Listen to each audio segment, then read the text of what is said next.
नमस्कार मैत्रिणींनो, माझ्या व्हिडिओवर स्वागत आहे सगळ्यांचं।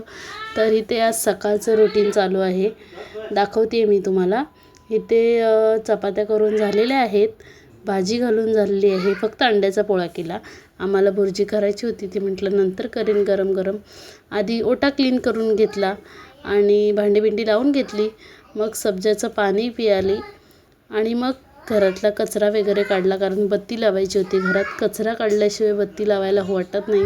लादी निदान नंतर पुसते, पण निदान कचरा तरी म्हटलं आधी काढून घ्यावा। आता मी माझ्या कामाला सुरुवात करते। आज किचन क्लिनिंगमध्ये आपले सगळे ट्रॉल्या झालेल्या आहेत, फक्त स्टाईल पुसायच्या। तर मुलांची शाळा, परत डबा, टिफिन, परत सगळं आवरावरच तेवढा वेळ भेटत नाही, म्हणून मी थोडं काढत असते। मी आधीच्या ब्लॉगमध्ये पण बोलले तुम्हाला।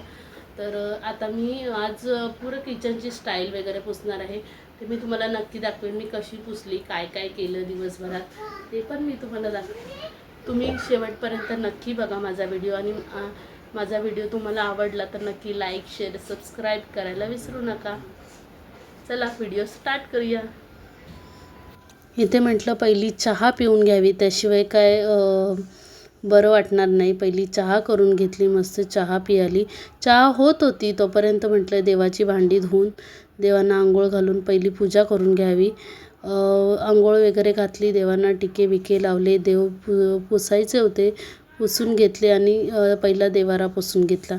देवारा पुसून झाला आणि लगेच बत्ती लावून घेतली। पहिली मी फक्त बत्ती लावायची, पण आता नाही, मी आता व्यवस्थित देवांना आंघोळ घालून मस्त दिवा लावते आणि खूप छान वाटतं। आणि तिथे चहा आणि चपातीचा नाश्ता करून घेतला, आणि हा माझा लेक नेहमी लुडबुड करतच असतो। तर इथे किचन आज धुवायचं होतं, सगळं पूर्ण स्टाईल पुसायची होती, म्हणून हे सगळे डबे काढून मांडण्या घासायला टाकल्या। आणि इथे हे बटनाचं आपलं युनिट असतं ना, तिथे ना कॉलगेट लावायचं आणि सुक्या कपड्यानं पुसायचं, एकदम छान बटणं चकचकीत होऊन निघतात। पहिले किचनला पुरं झाडू मारून घेतली, आणि माळ्यावरती पण डबे वगैरे होते ते पण खाली काढून पुरी झाडू मारून घेतली। आता हे पडदे धुवायचे, पण आता रविवारी ते काढून घ्यावे लागतील मिस्टरांकडून, म्हणजे ते धुवून लगेच दुसऱ्या दिवशी लावायला। तर इथे पंखा पण पुसून घेतला। मी पंखा फक्त पुसून घेते आणि सुक्या कपड्याने झाडून घेते, झाडूने आणि सुक्या कपड्याने पुसून घेते।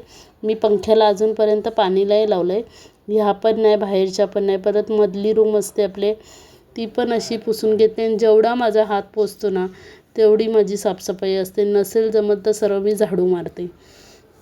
इथे काही औषधं वगैरे असतात, परत देवाचे सामान, असंच काय असतं, गोमूत्र म्हणा, काय तर ते मी पुसून सगळे डबे परत लावून घेतले। आणि हे मी घरी लिक्विड हे तयार केलं आहे, तर ते लिक्विड मी लावलं होतं स्टाईलवर, असं पूर्ण स्प्रे करून घेतलं। आणि हा जो डीमार्टमध्ये हात भेटतो ना, हात मोज्यासारखा असतो, तो घालायचा आणि त्याच्याने पुरी स्टाईल मी पुसून घेतली। इकडनं खिडकीच्या इकडनं वगैरे जेवढा हात पोचतो, लाईटीच्या वरून सगळीकडनं मी हात एकदा ओला कपडा फिरवून घेतला। त्याच्यानंतर मशीनच्या आणि बेसिंगच्या मध्ये जी भिंत असते ती पण पूर्ण पुसून घेतली। परत फ्रीजच्या इथे पण तो स्प्रे मारून घेतला आणि पूर्ण कपड्याने त्या पुसून घेतलं। आता इथे ओटा पूर्ण पुरं किचन माझं पुसून झालं आहे, परत मधला रूम पण पुसून झाला आहे, फक्त भांडी राहिलीत घासायची, आधी नंतर घासते। पडदे वगैरे काढायचे ते काढून घेते। नंतर संध्याकाळी मग मसाला करायचा होता, तर मसाला करून घेतला, कारण एकाच दिवशी 2 कामं आली की खूप भारी पडतं, पण तर करावं तर लागणार, खायला पाहिजे तर। इथे माझे लेक माझा डोळे पुसणे, माझे कांदा कापताना पाणी येत होतं, म्हणून तो डोळे पुसायला रुमाल आणलेला त्याने। आणि एका खोबरं भाजून झालं होतं, लगेच कांदा पण टाकला, आणि कांद्यात ना भाजताना थोडं मीठ टाकायचं, म्हणजे कांदा पटकन भाजून निघतो। त्याच्यानंतर ओलं खोबरं घेतलं होतं 1 वाटी, ते पण किसून टाकलं। आणि मी रविवारी माझी पुरी हॉल क्लिनिंग झाली, तर त्याचा व्हिडिओ पण इथे मी टाकला आहे, पूर्ण नाही केला, हा थोडासाच केला आहे। भेटूया पुढच्या ब्लॉगमध्ये।